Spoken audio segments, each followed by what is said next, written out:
இது இன்ஃபோநெட்டின் சமூக பார்வை. தமிழ்நாட்டோட மறைந்த முதல்வர் ஜெயலலிதாவுக்கான மருத்துவ சிகிச்சைக்கு மட்டும் சுமார் 6,85 லட்சம் ரூபாய் செலவாகி இருக்கிறதா மருத்துவமனை சொல்லியிருக்கு. இதுல இன்னும் 44 லட்சம் ரூபாய் பாக்கி இருக்கிறதாவும் சொல்லப்பட்டிருக்கு. அதாவது 41,13,000 ரூபாயை செக்கா கொடுத்திருக்காங்க. அதற்கப்புறமா மறைவுக்கு பின்னாடி கடந்த 2017 ஆண்டு ஜூன் மாசம் 15ஆம் தேதி 6 கோடி ரூபாய் கொடுத்திருக்காங்க. ரொம்ப முக்கியமா லண்டன்ல இருந்து வந்த டாக்டர் ரிச்சர்ட் பீலேக்கு மட்டும் 92 லட்சம் ரூபாய் செலவழிச்சிருக்காங்க. சிங்கப்பூர் மவுண்ட் எலிசபெத் ஹாஸ்பிட்டலுக்கு 1,29 லட்சம் ரூபாய் கொடுக்கப்பட்டிருக்கு.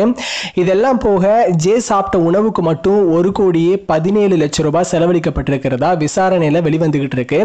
இந்த தகவல் சமூக வலைதளங்கள்ல விமர்சனங்களையும் கேலியையும் சம்பாதிச்சுக்கிட்டு இருக்கு. மேலும் இது போன்ற சமூக நிகழ்வுகளை தெரிந்து கொள்ள லைக் பண்ணுங்க, கமெண்ட் பண்ணுங்க, ஷேர் பண்ணுங்க. எங்களுடைய சேனலை சப்ஸ்கிரைப் பண்ணுங்க, பக்கத்துல இருக்கிற பெல் பட்டனை பிரஸ் பண்ணுங்க.